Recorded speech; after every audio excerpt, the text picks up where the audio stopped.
You're listening to the Business for Good podcast, the show where you'll hear inspirational stories about companies making money by solving some of the world's most pressing problems. I'm your host, Paul Shapiro, and I'm glad you've joined us.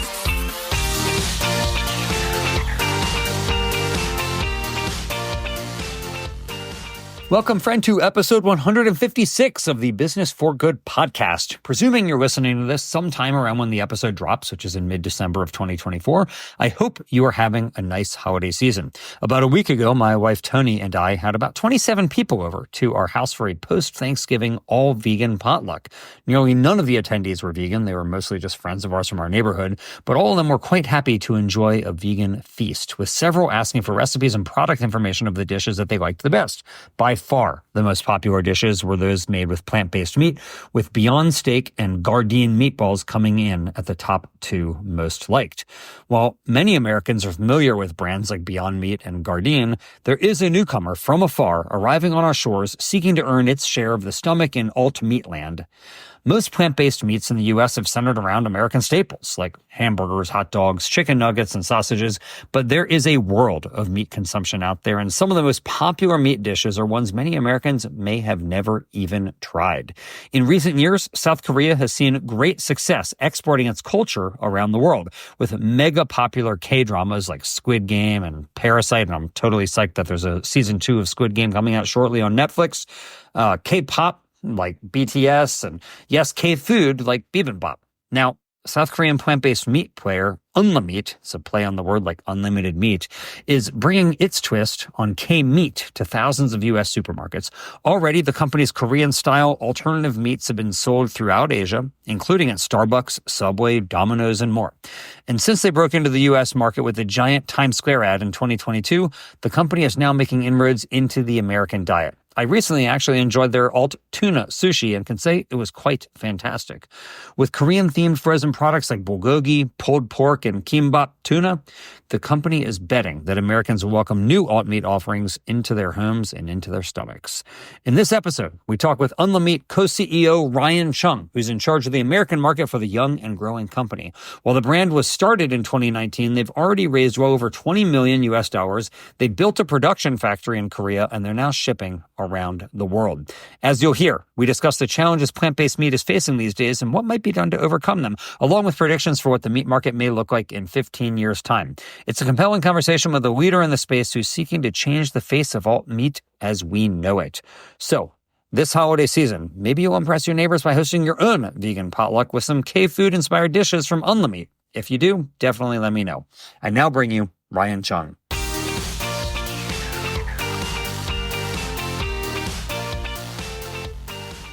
Ryan, welcome to the Business for Good podcast. Hi, Paul. Good to meet you. Yeah, it's so nice to meet you too. I know you're in South Korea right now. You know, it's funny. I was there about a year and a half ago. And when I went to the Seoul airport, I told my wife, I said, I feel like I've gone to a first world country. Like the airport is so nice. There are robots going all over the airport, bringing people food to their gates. The bathrooms have all these signs outside that say which stalls are available, when the last time they were cleaned was. It was like, I didn't want to go back to the developing country of the United States. It was really nice. I think you got it right. I mean, Korea did actually invest a lot of money on the airport, and, we're very proud of it. But I think you hit the nail on the head. It's like, yes, it's one of the best airports I've ever seen while traveling the world. Yeah, sure, for sure. And Seoul was extremely nice also, of course. It was really beautiful. But I know you spend about half your time in Korea and the other half of the time in the United States. I know you spent a lot of time in the United States, obviously. But what led to your interest in plant-based meat in the first place? You've had an illustrious career working in startups, and you spent some time, a few years at Tesla also. So I presume you have some interest in environmental protection. But why plant-based meat? What got you into this? Sure. I mean, I think like every person probably who got into this business, they had some sort of a personal contact with the plant-based food at some point in their life, and I did too. So about 8 years ago, I had my second baby, and I wanted to see how I can improve my health overall. I've been always interested in trying different types of food, and plant-based at that time was kind of getting interest of a lot of people, especially if you're living in California. And that's where I was living at that time. And I went vegetarian for, I think, about 6 months. I felt a lot better. So I thought, hey, this diet works for me. And I like to stay this way. Although I do kind of eat meat once in a while, vegetarian diet has always kind of been a major eating pattern of mine since then. At the same time, however, I was working for Tesla and didn't have any idea about moving to a different industry. In 2020, however, I moved to South Korea and wanted to work at a startup. And really the one that got my interest was plant-based food. At that time, Korea was also booming with many different types of plant-based food companies. I thought it was where I could really make a personal contribution. So I chose the plant-based food industry to go into. Wow. And UNLIMEAT was only, a year or so old then, right? The company was founded in 2019. So the company actually was started in 2017 by a woman called Kim Chae-min, who saw the issue with the food waste. So it wasn't actually about the plant-based meat. It was all about the food waste in South Korea that she personally saw by visiting hundreds of farms in South Korea. And she wanted to make use out of those wastes. So she started buying various produce and vegetables and made a lot of valuable foods out of it, like spreads. In 2019, however, she also found out that there are a lot of grain stock at these farms, like soy and rice, that could be used to make plant-based meat. So in 2019, the company launched its first plant-based sliced beef that we call Korean barbecue now. So yes, we started the plant-based business around 2019, and we entered the US market about 2.5 years ago. Mm-hmm. Nice. And the parent company, correct my pronunciation if I'm wrong, is Zicoin? Is that how it's pronounced?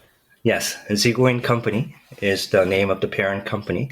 It's a food company that, again, Kim Jae founded in 2017. And UNLIMEAT is the brand name and also the name of the US subsidiary that we operate on. And so UNLIMEAT it's a play on the word, I presume it's a play on the word unlimited, right? Is that correct? That's right, unlimited meat. By the way, to go back about the Jigun company, what it means is the earthling. So Jigu means earth and In means a person. So people living on earth is the name of the parent company's name. Cool. And does the average person in Korea get the play on the word unlimited meat if you call it UNLIMEAT? It's kind of funny, but yes, people in Korea get it a lot faster than people in the United States, which was not our intentions. But you will realize that people in Korea like these innovative compound words where they combine two different words like unlimited and meat together. So yes. Okay. Yeah. Cool. Very nice. So, you've talked about the upcycling of waste, but let's just briefly chat about, before the U.S. expansion, just the technology, because you got companies, let's say like Impossible Foods, and they boast about this technology regarding the creation of a plant-based heme that they make through a fermentation process, or Beyond Meat, which has patented all different types of extrusion technologies. What's the technology for you guys? You're making alternative meats.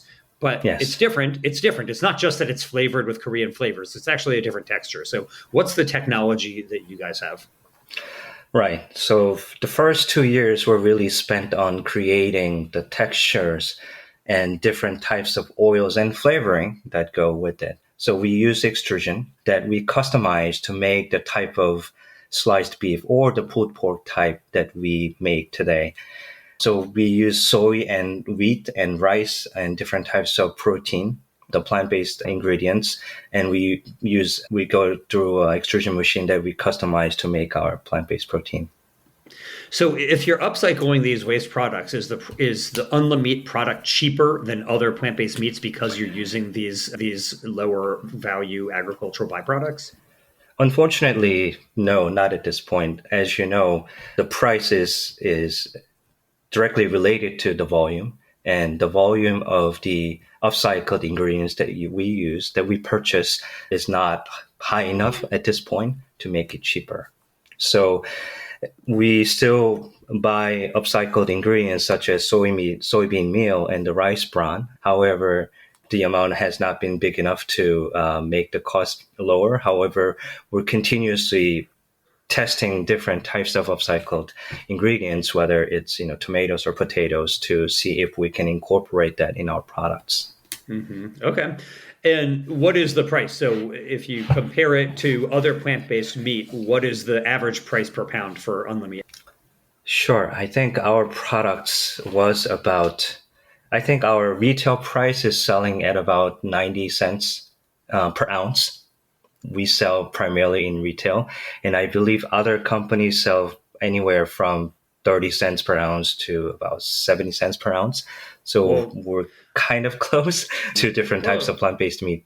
Yes. Yeah, in fairness, some of them are more. So True. 90 cents an ounce is about $14 a pound, right? So you compare that, let's say, to Beyond, which depends on which product you're getting, but they might be around like $10 to $14 a pound, depending on which product you're getting. So it's comparable. But then there are some other companies, some of the smaller startups that are at like $20 a pound, right? So even dramatically more expensive. So you're not that far off from the Beyonds and the Impossibles. It's definitely more expensive than, let's say, Morningstar, which is the incumbent in the space that's been around for decades, or Corn as well. But hopefully with scale, you guys will continue reducing those prices. And so let's talk about, you alluded, Ryan, to your entry into the US market in 2022. I presume that is to keep the brand growing. And I want to talk about the Asian market as well, but just, you launched into the US, you've got this Times Square advertisement saying, hey, we're here, UNLIMEAT is here on the scene. We're going to be entering, and you've had a lot of success. You're in thousands of grocery stores. I think you're in like 1,500 Albertsons. You're in all of Sprouts. You're in a couple hundred Giant stores. That was where I grew up. We always shopped at Giant, my family. So you guys have had a lot of distribution success. So let me ask you, like, first and foremost, the U.S. is the busiest of all the plant-based meat markets. Why go there as opposed to just keeping expanding in Asia, where you might have a more open playing field for yourself? Sure. First of all, yes, I think United States market, if I'm correct, is single biggest country that consumes plant-based meat at this point. If you were to combine different types of European companies, that may be bigger, but U.S. is the fastest, and it was growing the fastest and also the largest. Asian market is where we were best at when we first launched our products. However, we thought the pace in which the market was growing for plant-based was not as fast as the United States. And also personally, I am from the United States, and that's where I thought we could contribute the most and the fastest. So that's why I chose the United States as the go-to market. And also, before I joined, Kimche also tested some of our products in the United States already. We couldn't do it as much as we could have, due to COVID, but we were able to gain customers' interest pretty quickly. So that's why based on our quick test of the market, United States is where we should be. All right. Well, let's talk about that briefly, because it's pretty interesting. You look at plant-based meat in the United States, and it's dominated by burgers, hot dogs, sausages, chicken nuggets, like very standard American fare. You guys are offering, bulgogi, kimbap. You guys are doing all these cool Korean things, right? So, Korean boiled pork, kimbap tuna, bulgogi, which is like a sliced Korean beef dish. So my question for you is, who's the target demographic for this, right? Is it for the American who would be considering buying a burger and now they're going to get bulgogi? Is it somebody who is interested in Asian cuisine and wants something healthier? Like, who's the lowest hanging fruit as a customer for you in the United States? Our lowest hanging fruit of the customers were people who were already buying plant-based meats. So yes, people who were familiar with plant-based meats, whether through Impossible burgers or the Garden products, they will be, I'm sure, interested in trying a variety of plant-based meats. So I think our pulled pork and Korean barbecue were welcomed when they saw that next to the Impossible and Garden products. However, we want to now grow the markets and want to go after the people who are not as familiar with the plant-based, but who are looking for an innovative type of frozen products. especially Asian foods. Again, if they have been a fan of different type of Asian foods, whether through innovations or PF Chang's or other type of Korean foods, those are our target customers. What we thought we could really bring to the table in this plant-based industry in the United States was just that we want to make it more interesting, more diverse, and with more unique. I think people underestimate that it wasn't just about the mimicry of the plant-based meat in terms of its textures and flavor, but it was the newness of the type of products that were launching into this category, because the food industry has not been so innovative as much as we thought it should. So, we thought, hey, plant-based is an area we could really contribute a new type of Asian foods, and that's where we're best at. So that's what we want to bring to the table, and I think it resonated well with the U.S. consumers. So we're very grateful for the opportunity that we're given to sell our products at all these grocery stores. So yeah, that's kind of our target customer. Cool. So let me give you my theory, Ryan, and I don't know this to be true, but I'm going to ask you whether you think it may be true, or maybe you have evidence about it, true or false. There is an explosion of interest in Korean culture in the United States, primarily because of, blockbuster hits, whether it's the Parasite, which is the movie that everybody loved and won all these Oscars, or Squid Game, which was like a viral phenomenon all over the world, obviously, but including in the US. It's like anybody was talking about at my workplace was Squid Game, or BTS, or like, the band BTS, which is, among the most popular bands on the planet, certainly in the United States, and is consumed in my household as well. Is it true that this explosion of interest in Korean music and Korean film has led to an increase in interest in Korean food? That's my theory. Do you think it's true? Oh, for sure. Yes. Okay. I think. Is it evidence, or do you and I just believe it to be true? There are a few. Well, so it's always hard to pinpoint the correlations, whether it's causations.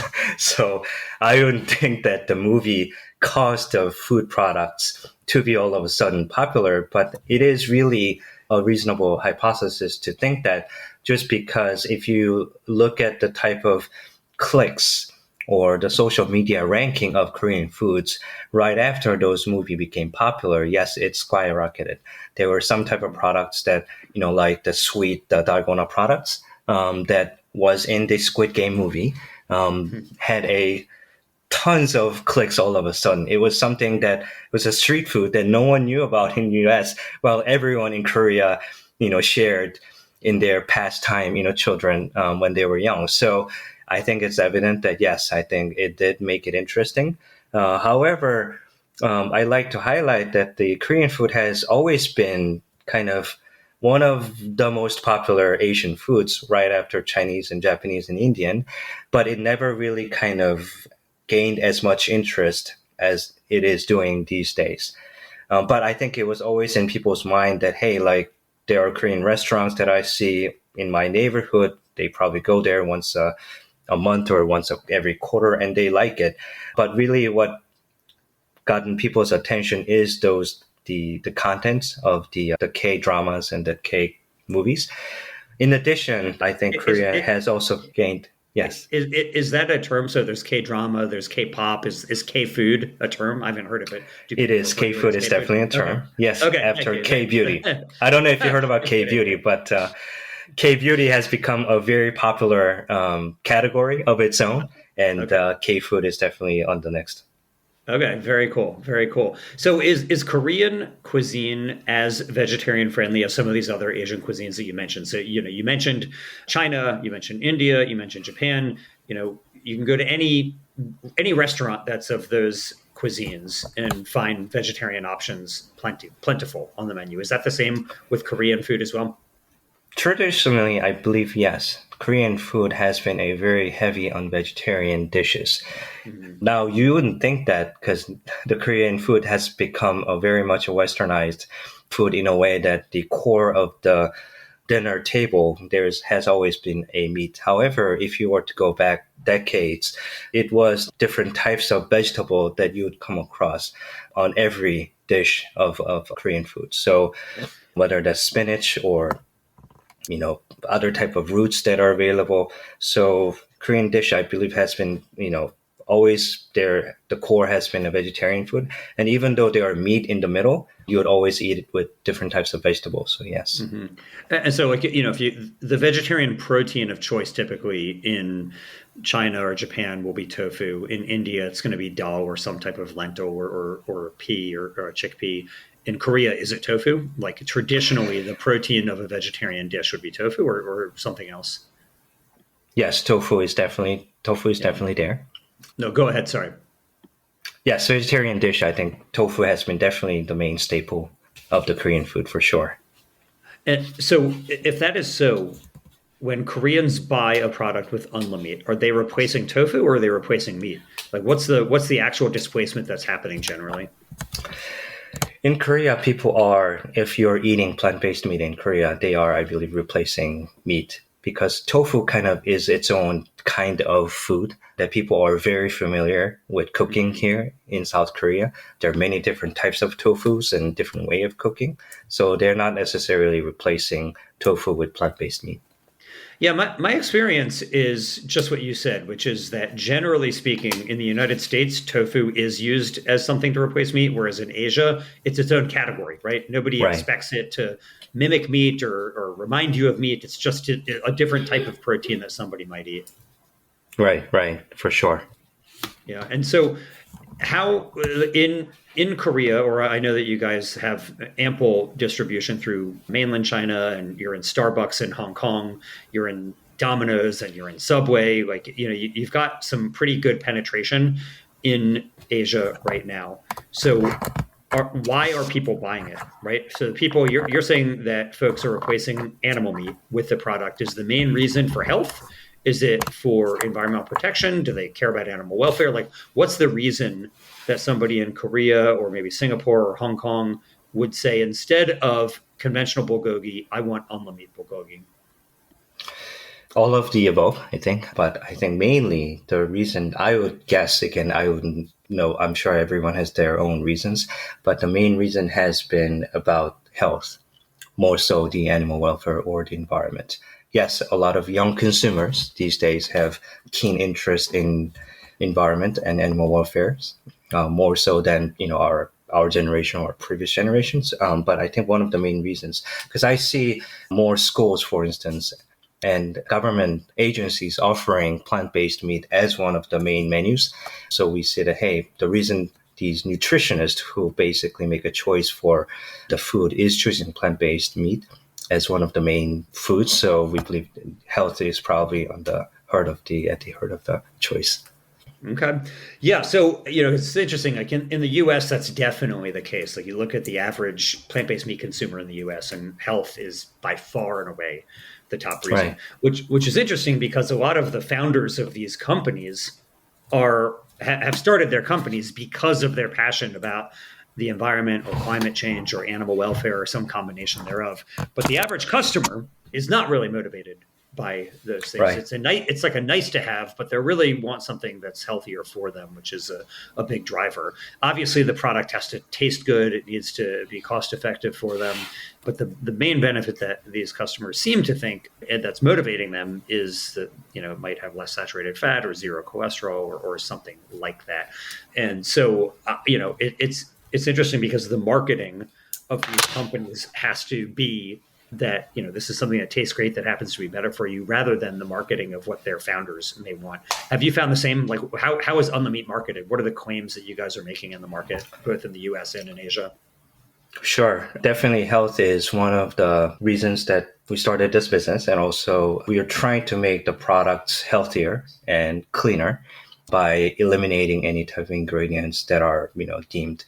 However, as you and I know, there have been a lot of, contentions about the plant-based meat being processed.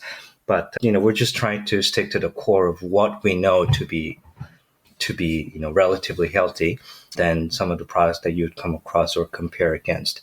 But, what I've learned, as you said, is is that why are people buying our products? Health is definitely one of them, but as we are diversing into different types of plant-based foods beyond just the plant-based meat, we want people to choose our products not purely because of health reasons, but really because they are delicious and they are interesting to try. I think the way to get over this hurdle of growing this industry more than what we have done so far is for people to get not so stressed about what they choose to eat and whether plant-based meat is, healthier than regular meat or, or salads or whatever. There are many different reasons. Everyone chooses foods based on their own needs and their own metabolism. So while health is definitely important and we'll always try to keep the ingredients minimal and try to only keep the healthy ones, that doesn't mean that we're gonna forget about the taste or the deliciousness or the innovation of our type of products for people to choose. Mm-hmm. So you alluded to this criticism of plant-based meat that has had some effect, I think, at least in the United States, which is that it's overly processed. Needless to say, I think that most people, if they were to see how conventional meat is produced, would not be so pleased. They would not be pleased to see how animals are turned into meat. At the same time, we have to deal with the reality that this is seeming to have some impact. I don't know how much. I think that actually the cost is probably a bigger barrier in an inflationary environment. People have less money to spend on food, and so they're less likely to spend on products that are, frankly, much more expensive than conventional animal-based meat. All of that said, the reality in the United States is that plant-based meat is going through a tough time. The capital environment is quite dry for this industry. The stock price of Beyond Meat has fallen over 95%. The only other publicly traded plant-based meat company here, the Very Good Butchers, went out of business. And it's been a tough time, right? Demand is overall down for plant-based meat in the United States. Has this impacted you all? Or are you seeing growth in the United States? Or are you continuing to also see the same thing that other plant-based meat companies are here? Yes, we definitely feel for the environment in which the plant-based has become. We're still kind of small enough to see the growth and more people are choosing our products. So that's great. But yes, I do see several companies that I met at the expo, for instance, 2 years ago are no longer around. And it's very kind of, sad to see the trend in which it was headed. But I think, again, there is still a hope. And I think every plant-based food company could learn from the past mistakes and also kind of see what we can do different going forward. I think a lot of... What are those mistakes? You think the mistakes are the ingredient deck or is it something else? I think a lot of things. But what as I think about the past couple of years of the plant-based industry, I think a lot of founders have a great progress to make the science work, to make plant-based meat taste like meat. What we're forgetting, however, was about the customer experience and the consumer side, where we were so hung up on this dichotomy of plant versus meat. We were positioning the plant-based meat as something that is to replace the meat when it reaches the taste parity, for instance, to begin with. But I think, again, taste parity is not the end-all be-all solutions. Just because something tastes like meat doesn't mean that someone will all of a sudden switch from meat to plant-based, because there comes something more play than just a taste parity. So I think a lot of companies, a lot of founders in plant-based industry talk about electric vehicle and Tesla. And as someone who worked there for a few years, one thing that I learned from that company was that it wasn't just the electrification of a car that led people to buy the products. In many ways, Tesla car, when it first came out and still is, was better and more interesting in design. It was faster. It had a cooler features, whether it's infotainment or whether it's using a mobile app to, bring your car to you. Those things didn't exist. And people bought Tesla not just because it was EV and it was good for environment, probably actually mattered less, but it's just because it's a cooler car to drive around. And that's what we were, I think, forgetting. We were so kind of focused on trying to make the taste look like meat, but do really people want this, or do people want something more and different? So I think that's kind of the mind that we all have to think about. And I think a lot of companies are doing it by diversifying their products into like different types of meals, or like Impossible coming up with the corn dog, I think is a great example, for instance. So I think those are the efforts that we should kind of keep in mind to push the industry forward. Yeah, I definitely agree with you. In fact, I to be honest with you, think price parity is a bigger problem than taste parity for plant-based meat. I think some brands, especially Impossible, really have done a great job of making foods that taste quite good, and to the untrained eye, indistinguishable from animal meat. Like if you're told that it is meat, that's one thing, but in blind taste tests, a lot of the times these products are not distinguishable. But I think the price issue is difficult, and nobody seems to have really cracked that yet, to have gotten a product that is actually cheaper than meat. And it's interesting because you say, well, you make things that are more interesting that people want to choose over animal meat. I certainly agree. And if you look at every single time that animals have been displaced in the economy, it's almost never through mimicry, right? It's not like Henry Ford developed a mechanical horse that could run faster than a biological horse. It's that he came up with something that was just a lot better than a horse.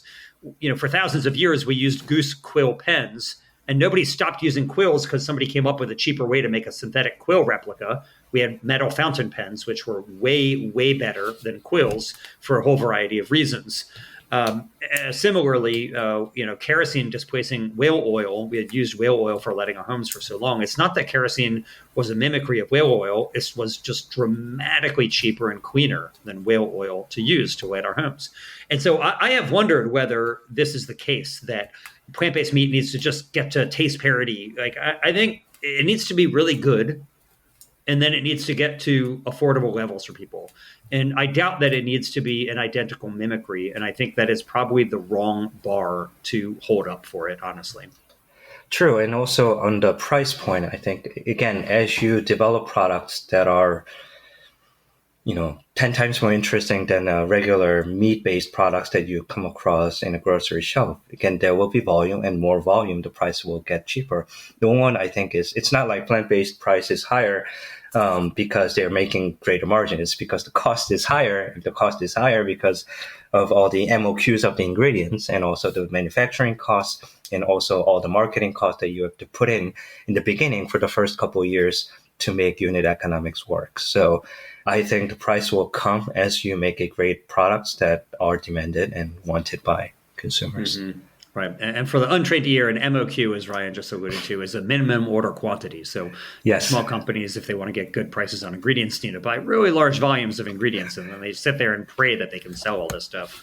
But yeah, so I hope that you're right. I mean, it's pretty interesting, though, that even companies that have been around for a long time, Morningstar and so on, or companies that have raised enormous amounts of money, sometimes billions, still aren't at price parity. And, I was in London last year, and I went to KFC and saw that corn, QUORN, was on the menu in KFC in London essentially at price parity with the conventional chicken sandwich, which was extremely impressive to me. I was like blown away by this. I thought it was so cool. And I would love to know, like, how does it perform? When you have at the same restaurant a comparable product that is about the same price, how does it perform? I don't know the answer. I'd love to find out, though. Yep. Yeah, for sure. I think definitely. Also, we have to be kind of creative in terms of pricing. One thing I noticed by traveling so frequently between the United States and Korea, we're in an inflationary period for sure. And the way I saw different restaurants cope with was different. Like in the United States, you made the portions bigger because you had to increase the price. So now, I don't know, a meal at lunch is anywhere from like $20 or $15 to $20. What the Korean restaurants did was they actually reduced the portions without increasing the price. So yes, you may feel a little bit hungry, but you didn't feel the price was higher. So I'm sure there are different dynamics and different reasons for doing it, but how do we want to make this work in this time of period? Like, do we want to change our portion size, or do we need to change our pricing depending on, again, what your consumer preferences may be, but also what other products are doing. But I think we have to think pricing a little bit more differently, maybe. Yeah, pretty interesting. Maybe that's the answer, to have smaller portion sizes in a package, that it would still be the same price but fewer ounces. Who knows?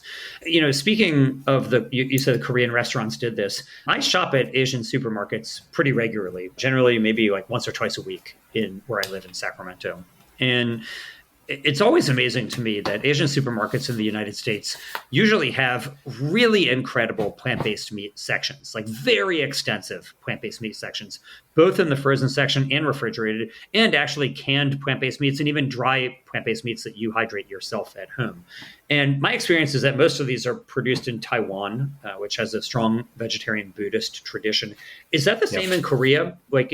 Like all these products, not all, but most of them that I look at, they're coming from Taiwan. So is that the same in Korea, that there is like the strong Buddhist tradition of vegetarianism, or is that unique to Taiwan? I think that is unique to Taiwan. Korea is not as of a Buddhist country anymore as we would think so. There's no separate plant-based category in a Korean grocery stores, but it's spread across different category. So you wouldn't think that you'd be choosing plant-based, but at the end of the day, again, it's meat or not meat. And there is a great portions of not meat sections in the Korean grocery as well. I presume, I know that you all raised like $23 million US to build this factory in Korea. I presume all of your products are produced there and then shipped frozen to the United States. Is that correct? Yes. Today we make everything in-house in Korea, and we ship it to the United States. So what portion of your total cost is the shipping cost to ship across the Pacific Ocean frozen? Shipping cost is actually only less than like 10 to 20% or so. So it's not that of a big portion of our cost. And obviously the price varies. A few years ago it was a lot higher. Now it's lower. But it's not the shipping part of it, but it's everything else. Okay. Yeah, and I'm regularly surprised because when I look at the frozen plant-based meats that are coming over from Taiwan, oftentimes they are still cheaper than brands like Impossible Foods, which are produced here in the United States. So I don't know how they're doing it. Maybe it's cheaper labor costs. I don't know, or maybe cheaper energy. I'm really not sure. But it's pretty impressive to see. Yeah, also labor costs probably, yes. But what I realized is the transportation cost within the country. Like within the United States, in order to move anything from anywhere, from even California to Northern California to Southern California, or from Northern California to Chicago, it costs a lot more than transportation cost within Korea, just because, again, Korea is such a small country. So manufacturing involves typically manufacturing of different types of goods across different locations. And I think countries like Taiwan and Korea is a lot more efficient just because of the size of the country. The transportation costs less, so the manufacturing cost is lower than the United States or Europe. Oh, that's pretty interesting. Okay. Let me ask you, Ryan, a couple of years ago, you put out a press release about your entrance into the U.S. market. I'm going to quote from the press release here and then ask you what you think about it today at the end, now I guess is 2025. So you wrote, given current trends emphasizing value consciousness and ethical consumption, it's likely the market share of alternative meats in the total meat market will be as high as 60% by the year 2040. So right now, as you know, the plant-based meat market is less than 1% of the total meat market. But you're suggesting, at least a couple of years ago, you were suggesting that within 15 years from now, it may be as high as 60%. Do you think that's realistic? I wouldn't think so. It's not going to be as high as 60%. Okay. So I think it was total misforecast. Okay. Yeah, I mean, look, people get forecasts wrong, but what do you think is realistic then? So a few years later, if you were writing this press release now, what would you think in 15 years by 2040? If it's less than 1% today, you think it'll be 5%, 10%, 20%? Needless to say, nobody has a crystal ball and knows. But if you were just guessing based on what you think might happen, when do you think that plant-based meat will reach a more substantial percentage of the total meat market? I'm hoping that when I'm alluding to plant-based, I'm talking about plant-based category as a whole. Obviously, there are a variety of plant-based products, whether you're talking about the alternative dairy versus meat, there is a great difference. But overall, I'm hoping that the plant-based category at least make up about 10% of the entire industry, whether that's, again, meat or entree or appetizers, etc. Cool. Yeah, it's interesting because you mentioned plant-based milk in the U.S. The liquid milk market now is 15% plant-based, 15%, which is about 15 times more than the plant-based meat market. So the question is why? Like, why are people much more likely to drink soy milk or almond milk or oat milk or whatever than they are to eat meats made out of these same exact products? And my guess is because people care a lot more about meat than they do about milk. Like, right? I think more people, and there's probably more of a health issue that people associate with milk, whether from lactose intolerance or they just think it's unnatural to drink milk from another species or whatever it is. But that's what I think it is, and the price issue too. But why do you think there's that disparity? You mentioned that it's very different. What do you think is the reason that's driving so much greater demand for plant-based milk than plant-based meat right now? That's a good question. I've been thinking about it actually for quite some time, but a few things. One, kind of going back to what we were talking about, a different category and category of its own. I think, again, the type of alternative dairy has made itself as a category of its own, not as a kind of mimicry of milk. So I think that was a great positioning of the products. And if you were to, and also milk, I think as you grow older, is not something that you'd be as used to or as something that you drink on a daily basis as meat is. So there is the consumption pattern that is distinct between the meat versus milk, which is, not something you, I don't know, usually drink when you're young. It's something that you drink when you're young to get calciums, but not so much after you've grown up. So that's kind of my kind of hypothesis. But I think really the core is that oat milk by itself or the almond milk by itself, especially when you mix it with coffee or other beverages, is good by itself.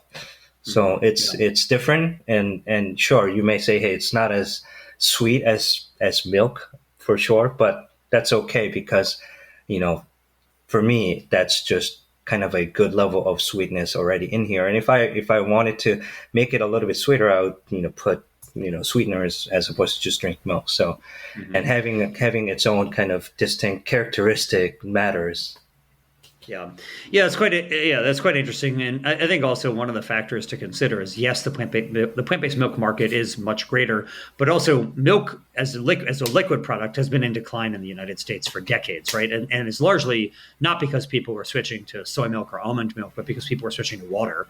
They're switching to bottled water or soda or other things. So there are other competitors to that in the beverage market for sure. But anyway, hopefully plant-based meat will continue to gain market share in the way plant-based milk has.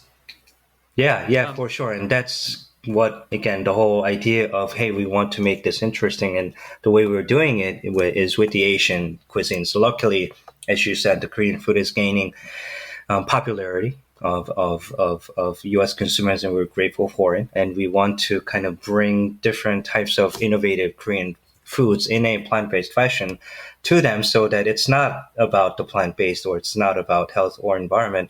Hey, these are new type of products that maybe you haven't tried it, or maybe you tried it when you're in Korea, but you didn't have a chance to do it in the United States. So let us know what you think. That's why we're launching things like the bulldog chicken gimbap and, sausage gimbap and different types of jumokbap that we're offering today. Exciting. Well, we're going to include links on the show notes for this episode at businessforgoodpodcast.com where people can get your products, whether you want to order the UNLIMEAT jerky from amazon.com or other places where you can get it. So we'll include all of that on there for listeners for sure. But, Ryan, you've been involved in a number of interesting companies. And I presume that as somebody who has had the experiences that you've had, that there have been a good number of things that have been helpful for you, resources that you have benefited from that you might recommend to somebody else who's inspired by the journey that you've had. So are there any things that you would recommend for people that they are interested in trying to do something good through business? Sure. I mean, the book, there are many different books that I read and have been very helpful, but the one that I personally really was great to come across was The Innovators by Walter Isaacson. I think it was published in 2014 or so, but it's a book about how, a group of, people actually created the whole digital revolution. It wasn't just about Bill Gates and Steve Jobs, which we're, really immensely great for, but there were a lot of people before them who created transistors, who created the Boolean logic, so who worked on the semiconductor that made everything possible. So this book kind of helped me not only, get tremendous interest in the overall innovation space, but I think it's a good reminder that, for every industry to kind of continue, there will always be a group of people who kind of made a contribution, whether big or small. And we should be thankful and grateful for those people as well as people we see on the media. Yeah, very cool. It's funny you mentioned I've wanted to read The Innovators for some time, and you're going to probably push me over the edge to read it. I haven't read it, but I did read a really cool book that is somewhat similar by Melissa Schilling, who we actually had on this podcast many years ago. But her book is called Quirky, and it's essentially a book about the most creative inventors of all time. So people like Elon Musk, Marie Curie, and what they have in common and their quirkiness. And it's a really cool book just looking at some of the commonalities between some of the most prolific inventors of all time. So I'll include links to both The Innovators and to Quirky in the show notes for this episode at businessforgoodpodcast.com. But I appreciate the book recommendation, Ryan, because you're catalyzing me to go read this now. Yeah, sure. Cool. So you'll love it. Yep. Yeah, cool. Finally, let me ask you, Ryan, are there any companies that you hope that somebody else will start? Obviously, you've been involved in clean energy transportation, now in the clean protein space. Is there something that you wish existed that nobody has done well yet? Sure. Just because I've been thinking a lot about this particular area, let me share. It's the distribution of foods. For any small companies who have tried to put their products on the shelf, you know quickly that it's not just about how great of your product is, but how you get that product to the consumer's hands. And there have been a lot of challenges, personally, within our company, but I see that as a kind of a bigger thing than just, what our company experienced. Recently, there was even an article in Wall Street Journal about, why your price is high, and maybe distribution has something to do with it. I believe that there is a room for improvements. It's not like the current, companies are bad or making all the margins. Actually, distribution companies' margin, if you look at public record, is very small.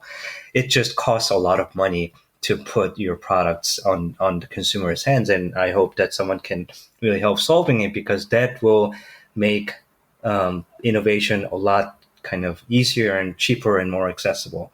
I mean, just as an example, Korea is probably not the best country to compare, but because it's so much smaller than the United States. But if you were to order food before midnight in here, you'll get that products to your doorstep like the next morning by 6 a.m. And I don't mean ordering products from a grocery store. And I mean, if you order products from a manufacturer, you can get it within 24 hours or less than that at like 1/10 of a cost. I don't know how they make that possible. Again, that's kind of still an amazing mystery to me, if they are doing it sustainably and profitably. But if we can somehow fix the distribution here in the United States, I think they will make innovation in CPG industry a whole lot more interesting. Yeah. All right. Very cool. It's funny you mentioned this is obviously like one of the least sexy parts of food business, right? Is distribution, right? People are like, oh, what about the branding? How does it taste, right? What's the price? And it reminds me of a comment that Josh Tetrick made to me one time, the CEO of Eat Just. I know you guys have partnered with them on a Just Egg product with your meat as well. But he said, right now I'm spending most of my time trying to negotiate better frozen storage deals. Like that's it. You're right. That's like the biggest thing, right? You just the things that you have to do in the food industry that are behind the scenes that most people don't think about are definitely manifold. So hopefully somebody will come up with a way for small companies to get better and cheaper distribution, Ryan, and they'll be inspired by you. And then we'll have them on the show and they'll say, yes, when I heard Ryan Chung in 2025, that's what led me to do this. So we'll keep my fingers crossed that person gets in touch with us. But Ryan, it's really great to talk with you. I'm inspired by what you guys are doing at UNLIMEAT, and I very much hope to see you all take over the rest of Asia, the United States, and beyond with the products as you continue to scale and innovate. So congratulations on all your success, and I look forward to getting more of your products here. Thank you. Thanks for listening. I hope you found it useful, and if you did, please let the world know.